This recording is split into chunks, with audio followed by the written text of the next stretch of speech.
Kuminsan, nang we find life to be unfair, may mga nagsasabi pa nga, life is never fair. Ano daw po ba talaga ang sinasabi ni Solomon tungkol sa bagay na ito? Itong ating pag-aaral ngayon, pinamagatan natin, when life seems unfair. Heavenly Father, thank you that you are just, that you are good, that you are wonderful. Pagalingin niyo po kami ngayon sa mga sakit ng aming espiritu at emosyon. Patawarin niyo po kami sa aming mga kasalanan. Palakasin niyo po ang aming espiritu. Buksan niyo ang aming matatenga para tumanggap kami ng mga pagpapala, karunungan mula sa inyo. We open our hearts to your correction, Lord, to your teaching, and to your blessing. May we lift up your name. We bring you our hearts, Lord, to be filled with your glory and with your power and with your love. We bring to you our songs, our music, our offering, our thanksgiving, our gratitude. We like to meet with you, O God. Deal with your people. Sit on your throne of power and dispense blessings. We ask you to protect us from evil men and evil spirits. May you also protect our loved ones, our homes, all the cares that you have given us, Lord. May you be the protector. And right now, give us peace. Restore our strength, our health, and allow us to enjoy your wisdom. Enable us to understand. In the name of your Son, Jesus, we pray. Ecclesiastes 9, verses 1 up to 3. So I reflected on all this and concluded that the righteous and the wise and what they do are in God's hands. But no man knows whether love or hate awaits him. Sa pagbubulay-bulay nitong may akda ng mga ngaral, sabi niya na, totoo nga, ang lahat ay nasa kamay ng Diyos. Pero walang nakakatiyak kung ano ang naghihintay sa bawat tao. Pag-ibig ba o pagkamuhi? Kasiyahan ba o lungkot? All share a common destiny. The righteous and the wicked, the good and the bad, the clean and the unclean, those who offer sacrifices and those who do not. As it is with the good man, so with the sinner. As it is with those who take oaths, so with those who are afraid to take them. This is the evil in everything that happens under the sun. The same destiny overtakes all. The hearts of men, moreover, are full of evil, and there is madness in their hearts while they live, and afterward they join the dead. Isa pong observation ni Solomon, that anything can happen to any one of us, so we never know if life will be good or bad. But exactly the same thing will finally happen to all people, and he probably refers to death, to the end of this earthly life. Whether we live right and respect God or sin and don't respect God, we all die. As sinasabi niya, it's terribly unfair for the same thing to happen to each one of us. We are mean and foolish while we live, and then we die. So Solomon takes note that God has power over everyone, that the wise and the righteous are not exempt from God's dealings, from life's troubles and harshness, or from the same randomness of good luck and bad luck. Dito po napakalinaw ng pagtuturo ni Solomon tungkol sa mga pangyayari. Paano mo nga naman ito ipapaliwanag na hindi naman lahat ng mabuti ay mabuti ang nangyayari sa kanila agad-agad? Hindi naman lahat ng masama, parang napapahamak din agad-agad. Sabi niya, may mga bagay na hindi natin maintindihan. At ang tawag nga dyan doon, meron daw dinarat na ng malas at may dinarat na ng swerte. Kung bakit allergic ang maraming conservative Christians tungkol sa katotohanan na yan, pero ang totoo, nangyayari naman talaga. Kung bakit lang sobrang iba ang pakahulugan natin doon sa sovereignty of God, kaya sinasabi natin walang minamalas. Pero sinasabi ni Solomon, hindi lahat ng mga marunong tumakbo at mabilis na nanalo sa takbuhan. Hindi lahat ng marunong nagkakapera. Hindi lahat ng malakas na nanalo. Sabi ko, anong tawag mo doon? No? Kaya kung minsan, napakalungkot ng pananaw niya sa buhay, at sinasabi niya that death is a great leveler. Lahat din naman namamatay. It happens to all. So the teacher finds it unfair. In fact, the teacher wants better treatment for the good, yung good people. But there's one trouble with that idea, because there is no one really good enough. Kung ang gusto ni Solomon, yung mga mabubuti, maganda ang treatment sa kanila ng kapalaran, at yung masasama, pangit ang treatment sa kanila, sino ba naman kasi talaga yung mabuti? Baka walang mag-qualify. Kaya kung tutuusin, lahat nga ng tao ay pinapalad pa. Kasi hindi lahat ng mga kasalanan natin ay tinatanggapan natin ng sapat at ganap na parusa. Marami sa atin humihingi tayo ng justice from God. Mag-ingat-ingat tayo dyan dahil baka nga ibigay sa atin. Justice means the good is rewarded, the bad is punished. At kung minsan kasi selective lang ang ating pagtanaw, ang nakikita lang natin the good that we do. We forget the bad that we do, so we seek God's justice. Kung paano ka ibigay nga sa injustice that all the bad things you do get punished? Baka mas marami pa yun kaysa sa good. Kaya pasalamat nga tayo that God is not always just. But in fact, God is merciful. That God is more merciful than He is just. Marami siyang pinapatawad at marami siyang pinapalampas. At napakabuti niya kahit kuminsan ay hindi naman tayo mabuti. Ecclesiastes 9:4-6. Anyone who is among the living has hope. Even a live dog is better off than a dead lion. For the living know that they will die, but the dead know nothing. They have no further reward, and even the memory of them is forgotten. Their love, their hate, and their jealousy have long since vanished. Never again will they have a part in anything that happens under the sun. This isn't a bleak look at death. Ang tinitingnan dito ni Solomon, yung physical, earthly death. At sinasabi niya, kung nabubuhay ka pa, may pag-asa ka pa. Kaya mas mabuti pa kung aso ka na buhay kaysa leon ka naman na patay. Sabi niya, yung buhay, at least alam pa niya na mamamatay siya. Pero yung patay, sabi niya ganon, wala na yung consciousness na nangyayari dito sa earth. Siyempre, nag-iba na yung consciousness mo. That in a twinkling of an eye, you're changed. You go back to your spiritual form. You get detached from your body. Kaya parang damit na hinubad mo lang yung katawan mo pag namatay ka, hindi na ikaw yon, yung naiba ka na. Kaya sinasabi ni Solomon, kaya pag namatay ka na, wala ka ng consciousness tungkol dito sa lupa. Hindi ka na nakikialam tungkol dito, iba na ang iyong pinapahalagahan. Ang mga pag-ibig mo daw, ang mga panibugho, ang mga passions mo, wala na. Hindi ka na muling makakasangkot sa mga nangyayari dito sa lupa. So what's the teacher's take on life and death? That life offers hope and chances. Basta buhay ang tao, may pag-asa. Kaya sabi, kahit aso ka, basta buhay, mabuti pa kaysa leon ka na patay. Life is better than death, no matter how great the going and the death is. Kaya ang ginawa niya pong talinghaga at metaphor, live dog and dead lion. If we're going to extend that application, that the least person alive is better off than the greatest person but is dead. Habang ang tao may buhay, meron siyang pag-asa, meron siyang pagkakataong maging dakila pa, mag-improve pa ang kanyang situation. Kaya yung buhay lang kuminsan, kahit pa nga para kang nakaligtas sa sunog na wala kang dala kahit ano, pero yung buhay ka, dala-dala mo yung buhay mo, napakalaki na yon na dapat ipagpasalamat. At napalaking bagay para ipagdiwang. This thought of Solomon challenges and deconstructs the common notion that great death and heroism is glorious. Sabi niya, lion ka nga, dead ka naman. Di mabuti pa na lang na dog ka na lang, na alive. Sa culture po ng Israel, yung dog ay mababang uri ng hayop yon. Hindi katulad ngayon na pet mo yung dog, mahal na mahal mo yung dog. Sa kanila, pag sabing dog, mababang uri. Kaya sabi niya, mabuti na yung pinakamababang uri ka, buhay ka naman, kaysa ang taas-taas pero patay. Ano ang minumungkahi niya dito? Therefore, stay alive. The primary duty of life is to continue living, to stay alive. Sino kaya at ano ang konteksto ng mga sinasabi dito ni Solomon? Kasi kadalasan, mga kapatid, tayo ay kinokondisyon to think that it is glorious to give our life to causes. Bakit binibigyan ng mga medalya yung mga heroes? Para marami pa uling mamatay para sa isang act of heroism, pampa-encourage. Bakit binibigyan ng mga award, mga pagkilala yung mga naulila para mas gumaan ang dibdib nila sa pagbibigay ng mahal nila sa buhay at iniala yung buhay ng mahal nila para sa isang cause.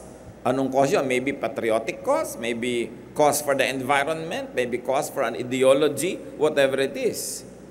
But Solomon is saying, magkaingat ka.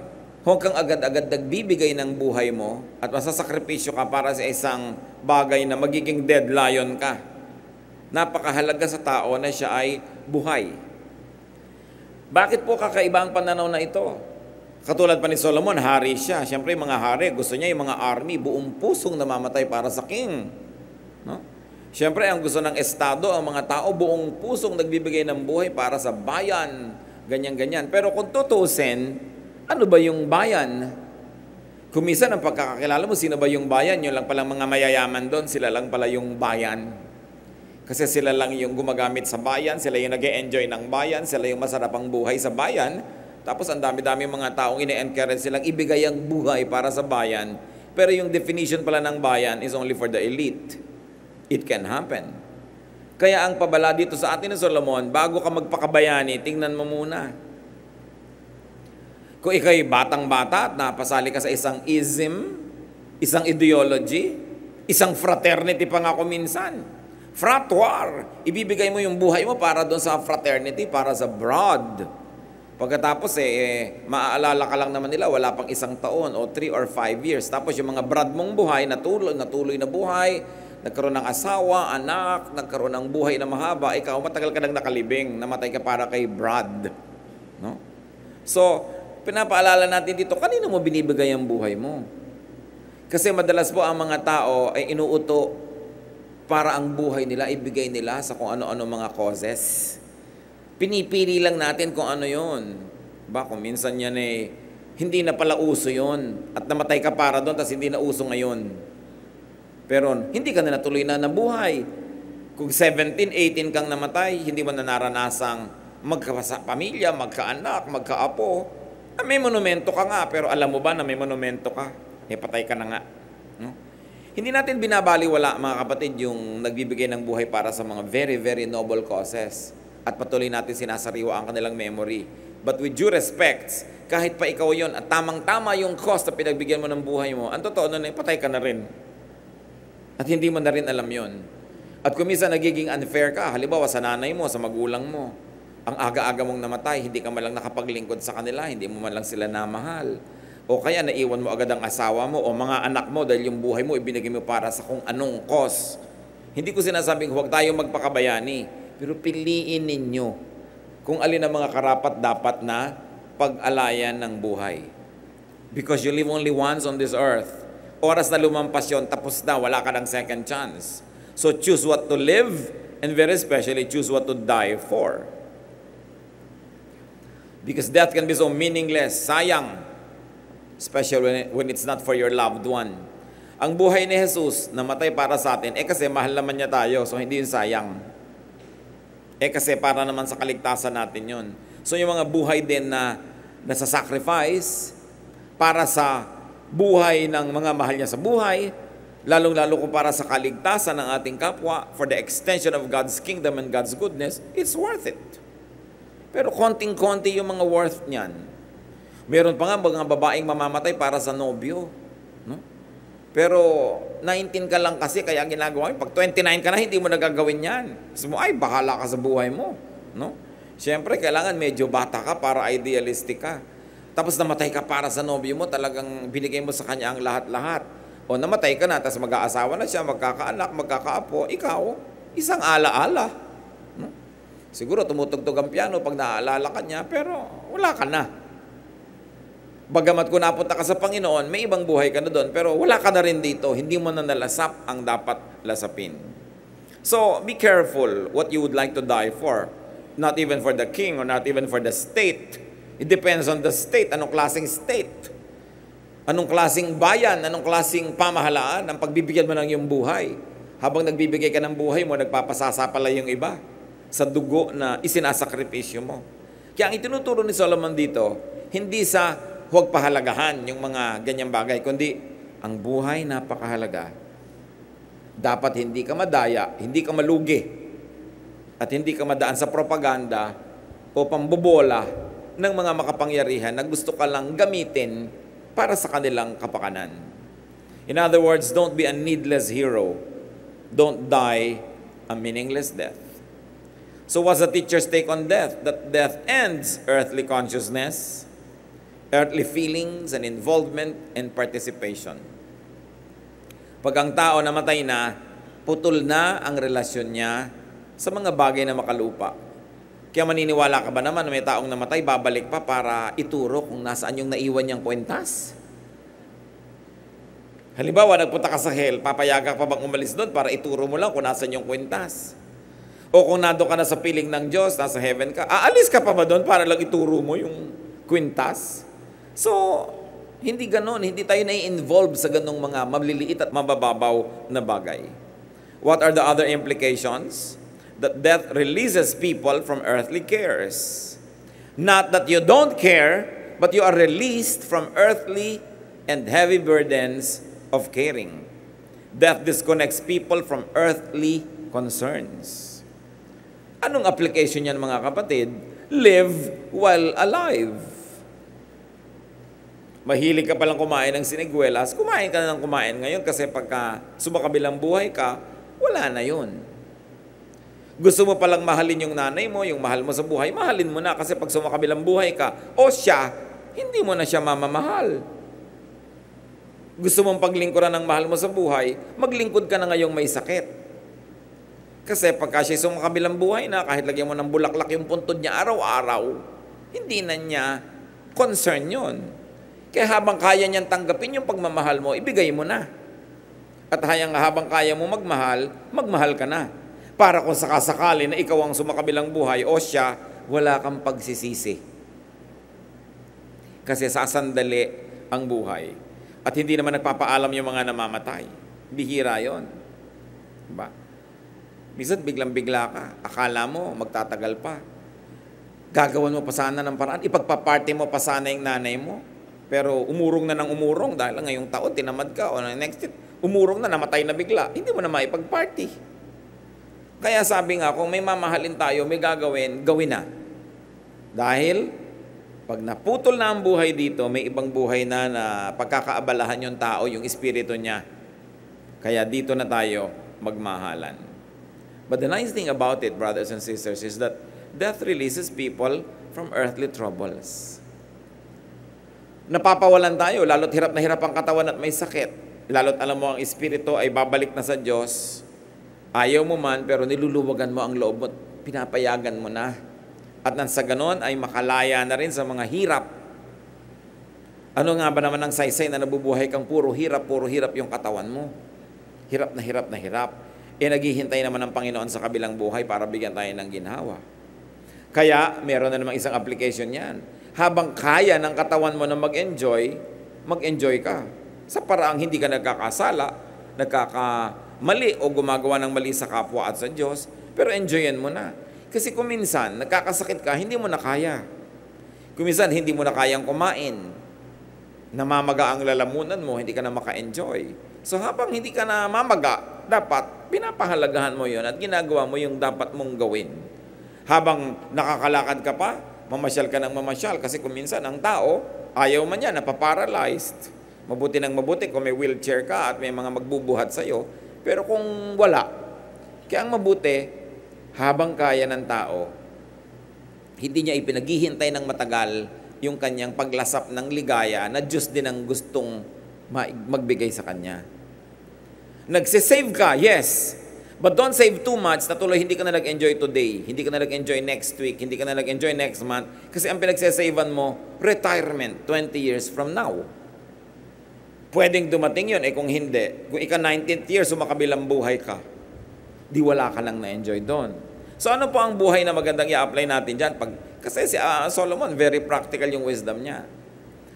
Meron akong income ngayon, magsasave ako ng konti para sa future, gagastos ako ng konti ngayon. Para kung hindi na dumating yung future, hindi na ako nalugi kasi nag-enjoy na ako ngayon. Ngayon, kung dumating yung future, hindi rin ako lugi kasi nag-save naman ako para doon. Kailangan, everyday meron kang kasiyahan, meron kang pang isang linggo na kasiyahan na once a week, ina-enjoy mo yun. Merong once a month, merong once a year. Pero hindi yung puro hirap, iniipon mo lang lahat yung saya mo sa dulo. Kailangan a little of everything. A little work, a little suffering, a little enjoyment is experienced every day. If not, at least every week. para ang buhay na a-appreciate natin. Pag tayo sumakabilang buhay na, iba na ang ating pagtutuunan ng pansin. Kaya ang sabi ni Solomon sa Ecclesiastes 9:7-10, "Go, eat your food with gladness, and drink your wine with a joyful heart. For it is now that God favors what you do. Not yesterday, not tomorrow, now." Yun pong now, mga kapatid, ang bilis lumipas. Maya-maya lang, tapos na tong now na to. Promise. Sandali lang yun, tapos na. Naranasan nyo ba na meron kayong party pinaghahandaan, mga 2 buwan, 3 buwan yung hinahanda, tapos yung party na tapos na agad? Halos hindi nyo naramdaman. Tapos bukas, hanggang sa dulo na yan, puro na lang past tense yun. Tapos na. So, ano ang lesson? Habang nangyayari yung event, mag-slow motion kayo ng panahon and enjoy it. Enjoy it. Katulad halimbawa ng mga babaeng ikakasal. Ang gusto siyempre, mahaba ang lakad. No? Yung iba, pastor, gusto ko pong mahabang lakad. Magsimula ka na sa Vito Cruz. No? Haba talaga nun, kung gusto mo. O gusto mo, tugtog cha-cha para may atras. Ang tagal mo. Kasi pag dumating ka na dito sa dulo, tapos na. Di ba? So, tagalan mo na. Iba naman ang pagmamadali kasi ninenervyos. Savor the moment. Magbabakasyon kayo, enjoy it. Huwag kang masyadong lagi nag-aapura, nagmamadali. Sobrang nagra-rush. Kasi mamaya tapos na, nakauwi ka na, tapos na yung bakasyon, wala na. Nagkukwentuhan, halimbawa kayo mag-asawa sa kama na ang sarap ng kwentuhan nyo, bigla, ay teka, maglalaba pa ako. Hayaan nyo na, wag na kayong maglaba. Diba yung, hayaan nyo na, isuot nyo na lang uli kung gusto nyo. Pero, kailan pa babalik yung ang ganda ng kwentuhan nyo? Hindi mo lang pwedeng, teka lang maglalaba lang ko, pagbalik mo, ituloy natin. Wala na yung spirit ng kwentuhan. Tapos na. Kumakain kayo, ang sarap ng kain nyo, huwag kayong mag-apura. Kung hindi naman life and death yung nakataya, ay, hayaan mo na, malate ako ng konti. O mag-cancel ako ng activity kung kaya ko kasi bihirang nagkakainan tayo na masaya. In other words, brothers and sisters, enjoy the now. Pag pinalampas nyo yun, kahit ano pa ang pagsasentimiento nyo gawin, hindi na yun babalik. Kaya kailangan enjoyin. Meron naman yung kabaligtaran. Halimbawa, hindi enjoyable yung moment. Nabalian ka ng paa, nakasemento ka sa ospital, 2 buwan ka doon. Ang sabihin mo, lalampas din to. Kasi lalampas din. Magiging past tense din yun. Ang mahalaga lang, lampasan mo yung hirap at pagdating ng bukas, gising ka pa at buhay ka pa. Kaya masarap din na lumilipas ang panahon eh. Kasi ibig sabihin, walang pagdurusang permanent. At yun namang pag-enjoy, bagamat hindi permanent, pwede mong lasapin.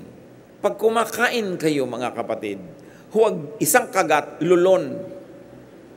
Bakit? Sa bibig lang masarap ang pagkain. Paglampas dito sa lalamunan, malaking trabaho na. Diba? Hirap na hirap ang tiyan mo, ang bigat-bigat ng feeling mo. Trabaho na yan, ang sarap habang nandoon siya sa dila kasi nandoon ang taste buds. Therefore, pag kumakain, lasapin. Diba?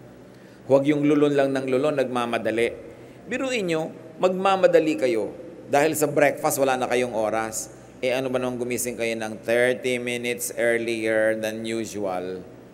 Then you can sit down and relax and enjoy it. Kesa kumain lang kayo para mabusog. Masyadong mababa yun, panghayop. Yung kumakain lang para mabusog. Kasi ang tao dapat kumakain para masiyahan.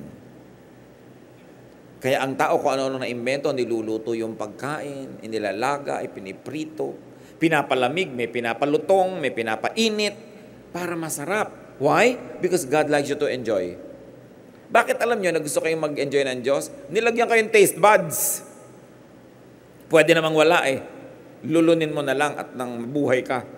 Pero ang bait-bait ng Diyos, He placed nerve endings in the most correct parts of our body to enjoy everything. God wants you to enjoy.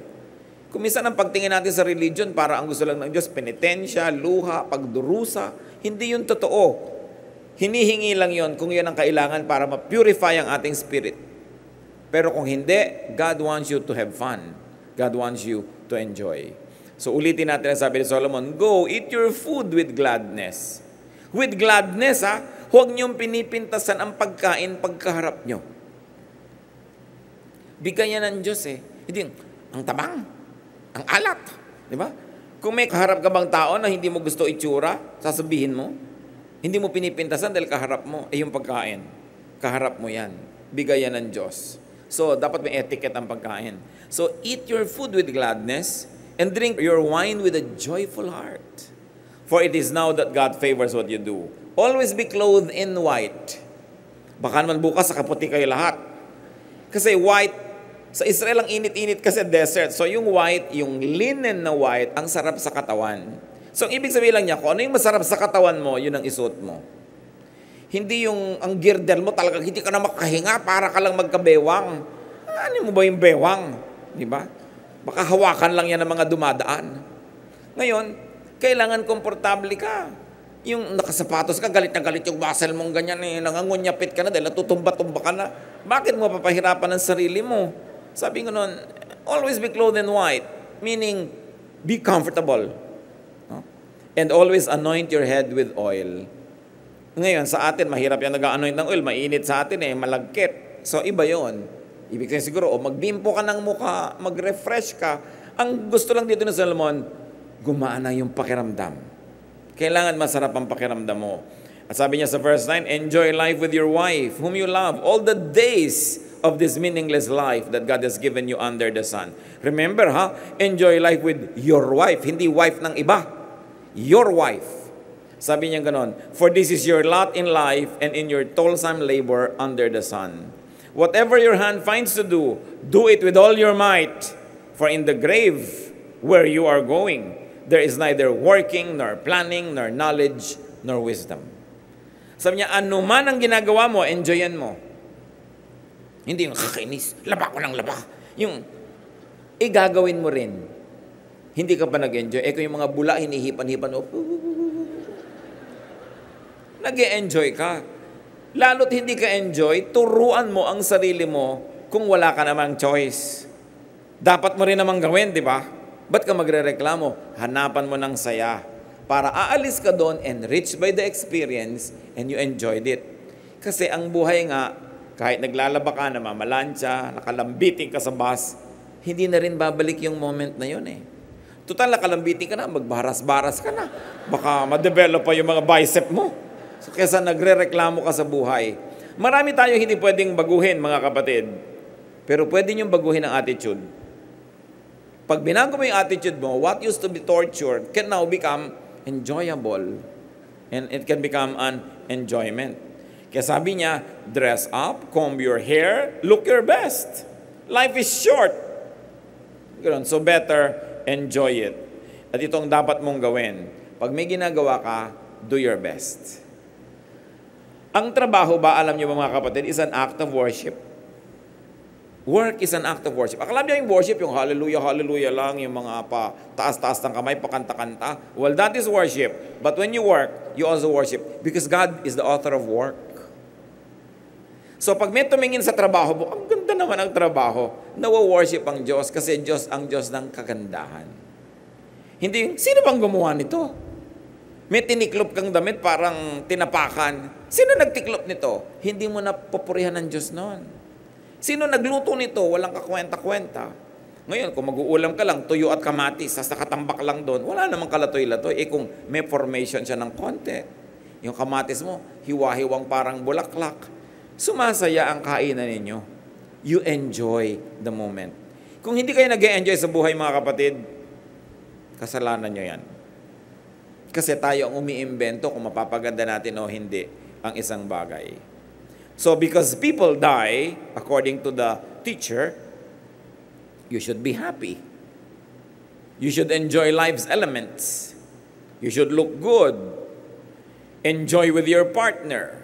And work passionately to enjoy it while still alive. Always make an effort to look good because looking good is a ministry. Because when people look at you, nagagandahan sila, nag-minister ka sa kanila. Because God is God of beauty. So inaayos mo ang sarili mo.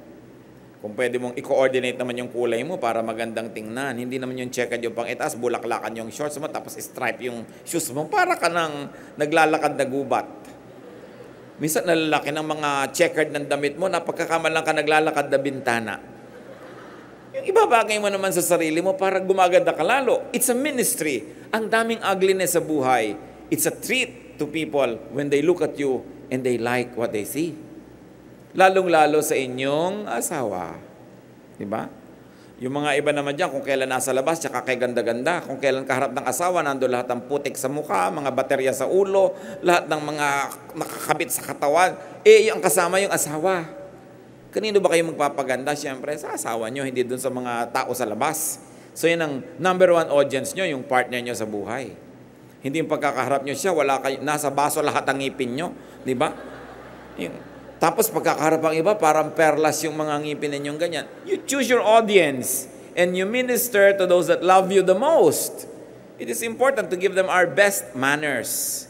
Napakahalaga na, lalo yung mga mag-asawang matagal na, hindi na halos nagbibihis, hindi na nagpapaganda sa harap ng asawa. Maraming mga husbands, hindi na nagtututbrush bago matulog. Complain siya ng maraming wives, husbands. No? Ang kuko, ang dumi-dumi, ang higa nila, grasa-grasa, lalo kung naglinis ng kotse. Dapat ibinabalik niyo yung lagi na para kayong binata at dalaga. Para laging exciting ang samahan. Magising ka man ng 2:00 ng umaga at tinignan mo yung katabi mo, hindi ka nagugulat. Lalo tinatamaan ng liwanag ng buwan.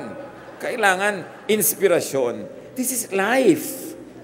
Ay, yung mga may partner sa buhay, gift yan ng Diyos. Yung mga wala, it can also be a giftedness. Pero yung meron, gift yan, enjoy it, hindi tinatoto. Eto na naman to, dumating. Yung dumadating na yung asawa, kailangan handa ka para enjoy ka. Time management. It's very important to listen to Solomon kasi yan ang highest praise. Not to just say hallelujah. But when God looks at you, God says, hallelujah, praise me. No? Dahil sabi ng Diyos, praise me dahil ang buhay niya, ang ganda-ganda. Dahil nakikinig siya sa akin, nag-i-enjoy siya sa buhay. Siyempre, kung malungkot ka, miserable ka, pinapalungkot mo ang Diyos. So, hindi worship yon. Gagawa ka ng paraan. Ecclesiastes 9:11, I have seen something else under the sun. The race is not to the swift, or the battle to the strong, nor does food come to the wise, or wealth to the brilliant, or favor to the learned. But time and chance happen to them all. Ito yung binabanggit ko mga kapatid. Sabi ni Solomon, sa talino ko na to, sa dami na naobserbahan ko, nakita ko, na hindi lahat ng mabilis tumakbo na nanalo sa karera. Minsan, nadadapa, natatapilok. Di ba? Sabi ganoon, hindi lahat ng marunong yumayaman, nagkakaroon ng pagkain. Hindi ko mamatalino, siya na ang lumuluwag sa buhay. Alam niyo, napansin ko, dinaratan tayo ng mga malas-mala sa buhay. Minsan, ikaw yung pinakamaganda, hindi ikaw ang nanalo.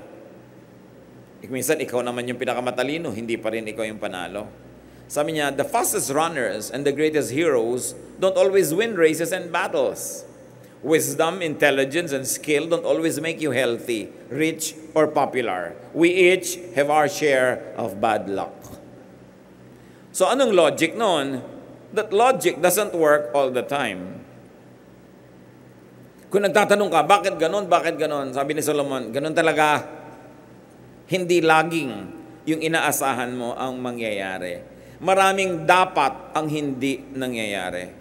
Because good luck, bad luck, randomness, and chance all happen. Nasaan ang sovereignty ng Diyos? Nandun. Kasi ayaw din ng Diyos na alam mo na lahat ang mangyayari. Hindi ka na laging aasa, mananalig, lalapit sa Kanya. Pero dahil nga ganun, na kumisan, sinikap mo na ang best, hindi pa rin ikaw yung best, always do your best. When you do your best, the best will probably not always happen. But there is one thing sure, the worst won't. It's not a guarantee that the best will always happen when you work hard. But there's something guaranteed that the worst won't happen to you. Probably hindi lang best ang nangyari, maybe second best, maybe good, but definitely not the worst when you keep doing your best. Accept the fruits of your work. accept your fate kung kailangan. And when having a very difficult life, ang magandang attitude, sabi mo, since there are no logical basis for things, even what's happening now can change to my favor. Mag-abang ka lang. Maghintay ka, manalig. Be alive when the good days come. Ecclesiastes 9:12, moreover, no man knows when his hour will come. As fish are caught in a cruel net, or birds are taken in a snare, so men are trapped by evil times that fall unexpectedly upon them. Yung ibon na lumilipad-lipad, alam ba niya kung minsan bigla na lang siyang tatamaan ng bala? Pero alam nga namang dahil baka siya tamaan, hindi na siya lumipad kahit kailan. Yung mga naglilipara mga ibon, alam ba nila na biglang pumasok pala sila sa isang net? Yung mga isda, ang dami-dami nila nagsuswim, hindi nila alam na sumusuot na pala sila sa baklad. Mahuhuli na pala sila ng fine net. Hindi mo alam. Sabi nga nila, the early bird catches the worm. E paano ka ikaw yung early, pero ikaw pala yung worm? O di nahuli ka ng early bird? Kung naging late ka na worm, hindi ka nahuli ng early bird. Kaya lang, hindi mo naman alam kung kailan ka magiging worm o bird. So early ka na lang lagi. Dahil mas marami yung pagkakataon na ikaw yung maging bird. In other words, none of us know when we might fall victim to a sudden disaster. And we can find ourselves like fish in a net or birds in a trap. Minsan may ang yaman-yaman, biglang nagkaroon ng reversal. Money changer, ang yaman-yaman na niya, tapos ang dami niya nabiling dollar ngayon. Dami-dami, biglang bumagsak ang dollar bukas. Hindi mo alam eh. No? Hindi mo alam. Nagtayo ka ng negosyo, kailangan ng pagkarami-raming kuryente, biglang naubos ang kuryente, brownout lagi, naghirap ka. Ayun namang mga may negosyo bigla ng generator, nagyamanan. Kung may tragedy, laging may umaasenso dyan. Ang mga kalugihan, kapakinabangan lagi ng iba. Because the world runs in balance. Hindi mo lang alam kung sino ka doon sa mga dadapuan ng ganda ng buhay o dadapuan ka ng hirap. So, anong dapat dyan? Be careful but not too careful. Because when you're too careful, you will not do anything. Sabi nga ni Solomon, if you always watch the weather, you will never plant. Pag lagi kang natatakot, lagi kang sigurista, hindi ka na mag-i-invest kahit kailan. But you calculate your risks. Minimize your risk, but take risks. That's what life is all about. Hindi ka pwedeng super sure. Talagang laging may element ng risk yan. Enjoy freedom and enjoy life whenever possible because you don't know when your enjoyment might suddenly be taken away. Don't be too optimistic, but also don't be too pessimistic. Huwag ka masyadong negative, huwag ka masyadong positive, gitna ka lang. Keep relying on God. And because bad times can fall on anybody, listen, brothers and sisters, be good to those who fall on bad times. Pagka may mga biglang naghirap, huwag natin sabihin, kasi deserve niya yan eh. Kasi parang sinasabi mo na ako hindi naghihirap kasi ito yung deserved ko. Sinabi na nga ako minsan, hindi naman talaga yung deserve mo, pero yun ang nangyayari. At yun ang hiwaga ng buhay. Pag kasi sinabi natin, yan ang dapat sa kanya. Careless kasi siya. Para na nating sinasabi ang sarili natin, excuse na ako na hindi tumulong kasi deserve niya yung nangyayari sa kanya. And most of the time, when we say that, brothers and sisters, may kapatid ka, pinsan ka, mag-anak na biglang naghirap. Sabi mo, kasi ang yabang-yabang niya eh. Nung araw, gastos siya ng gastos. Tiyakin nyo lang na hindi nyo ginagawang excuse yun for you not to help. Kasi kadalasan, kino-convince natin ang sarili natin para huwag tayong mag-guilty sa hindi natin pagtulong na, yun naman na dapat sa kanya. Dahil pwedeng dumapo rin sa'yo ang dumadapong hirap sa iba. Pag hindi ikaw ang dinapuan nun, maging mabuti ka doon sa dinadapuan. Hindi mo kasi alam, baka bukas ikaw naman ang mga ilangan ng kabutihan ng kapwa. Walang sure sa buhay. So ang ginagawa natin, dinadagdagan natin na itinatanim, para kung yung iba hindi tumubo, may isa man lang o dalawang tumubo, buhay ka na. Dinadamihan natin ang ginagawa ng mabuti. 2 o 3 man dyan, hindi tumanaw ng utang na loob. May isa lang o 2 makaalala sa'yo, lalo sa oras na ikaw nangailangan, malaking bagay yon. Dapat mabait ka sa nangangailangan.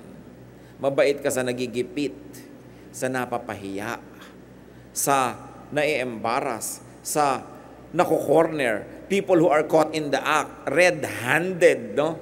With something very wrong and embarrassing. Try not to look. So that when it happens to you, people will give you the same courtesy.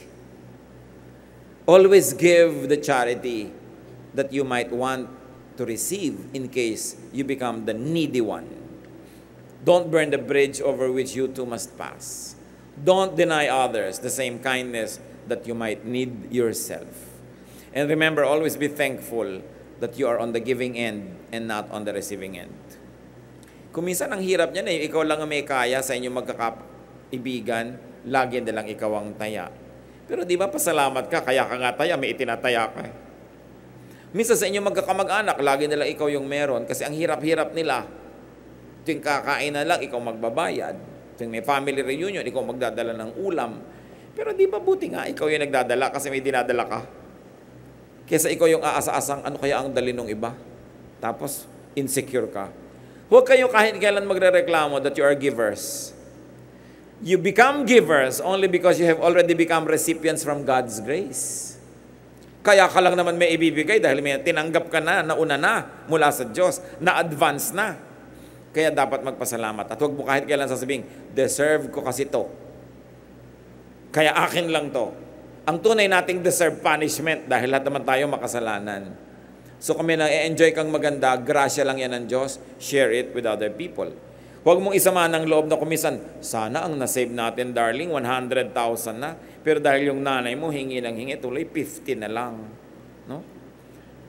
For all you know, kaya ka binigyan ng Diyos ng 100 para yung 50 sa'yo, yung 50 pang charity.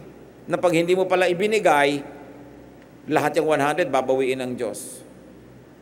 Hindi ka nagsisisi na gumagawa ka ng mabuti kahit kailan.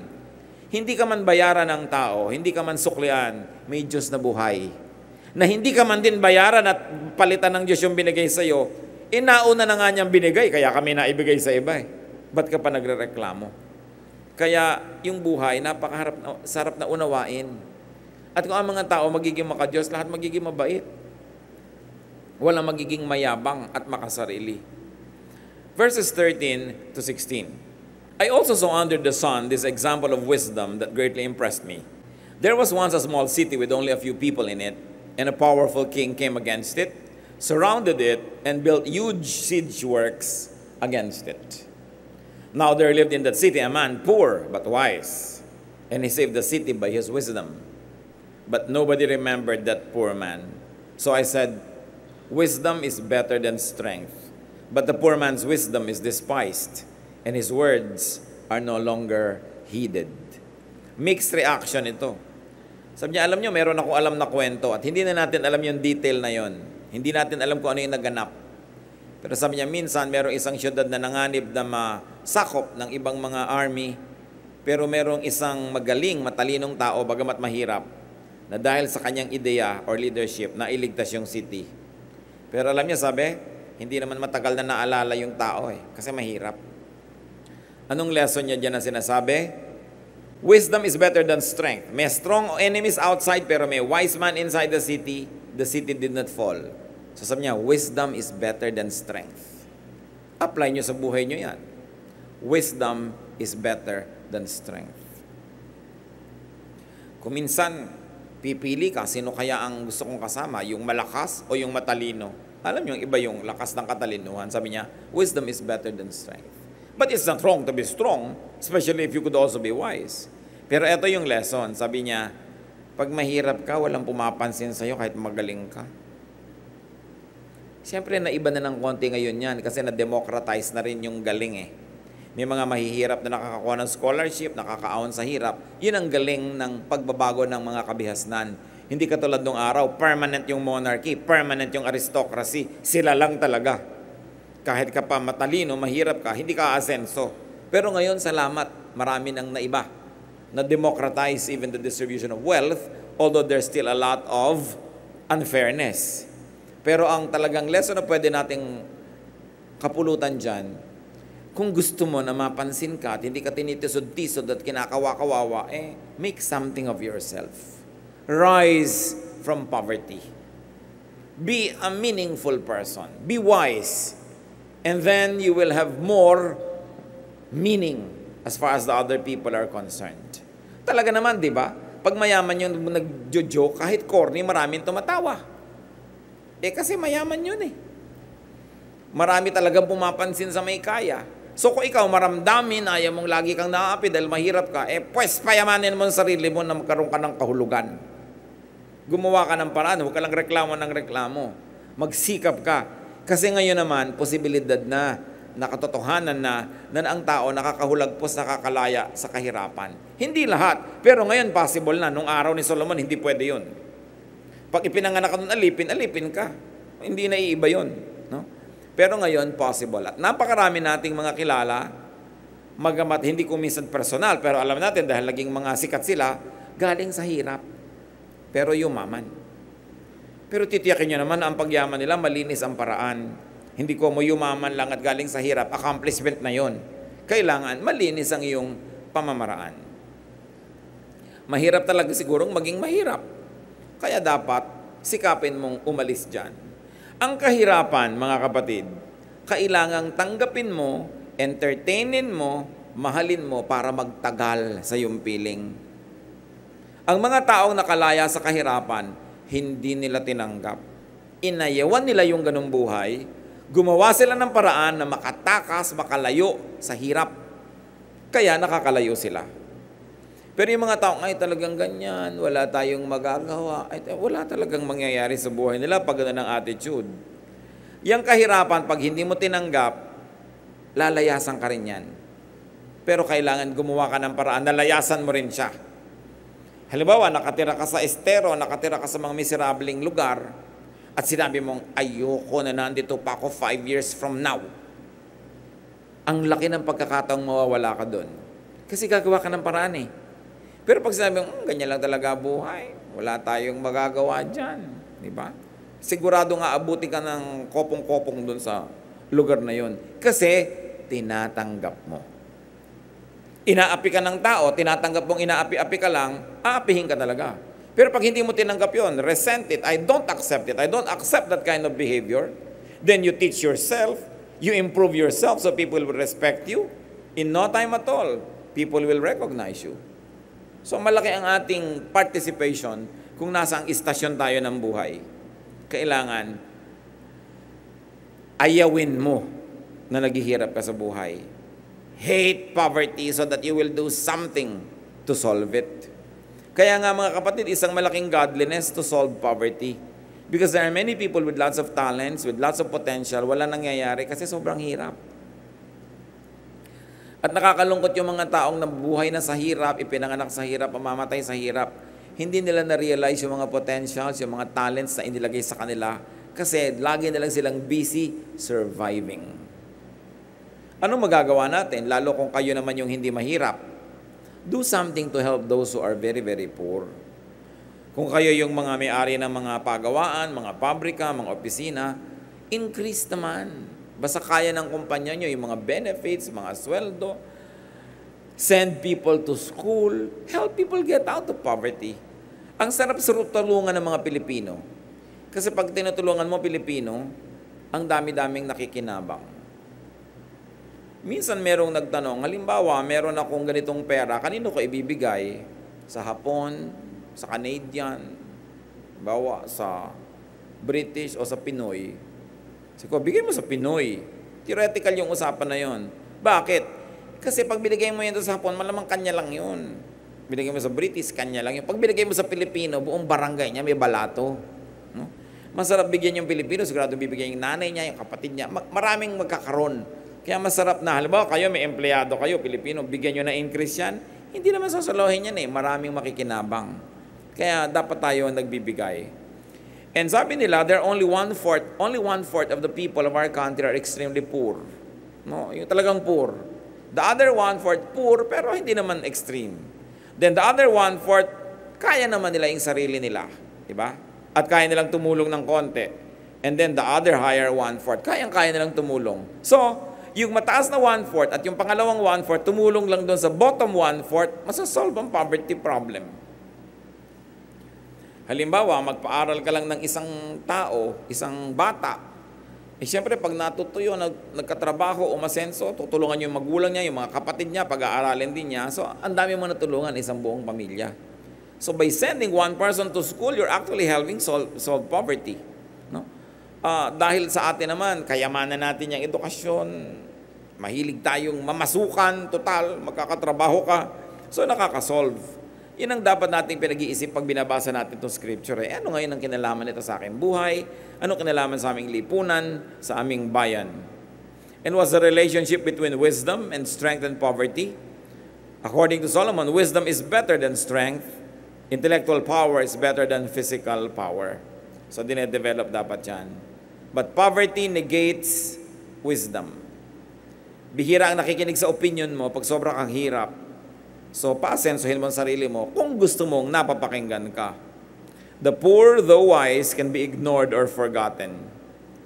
So, godliness should strive to eradicate and minimize poverty. Pag hindi nyo malaman how to operationalize your faith, oh Lord, naniniwala po ako sa inyo, so anong gagawin ko? Help eliminate or minimize poverty. That's a good way to deal with God and to practice your faith. Verses 17 to 18, the quiet words of the wise are more to be heeded than the shouts of a ruler of fools. Wisdom is better than weapons of war. So napakasimple ng sinasabi sa atin, mabuti nang makinig sa mga tahimik na matatalino kaysa sa mga maiingay na hindi naman sila matatalino. At kung kayo matalino, speak your truth quietly. You don't have to shout when what you have to say is meaningful. Do not engage in loud debates. They will not amount to anything good. Ang tunay na matalino, hindi nakikipag-debate. Sayang lang ang energy mo. Kasi yung kausap mo, hindi man willing makinig yun. Ang gusto lang nun, manalo. And then listen to those who are quietly wise than those who are loudly foolish. Marami na naman, salad-salad ng karunungan. Pero marami tayong mapapakinabang sa chapter na ito. Life is seldom logical or fair. So maximize your good moments, minimize the bad moments, get the most out of life while giving the most to it also. Live, enjoy the moment.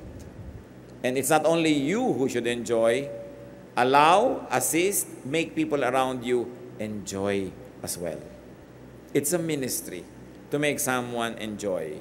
Plant, save, do good. You maximize your chances at happiness. Dear God, thank you that you want us to be happy.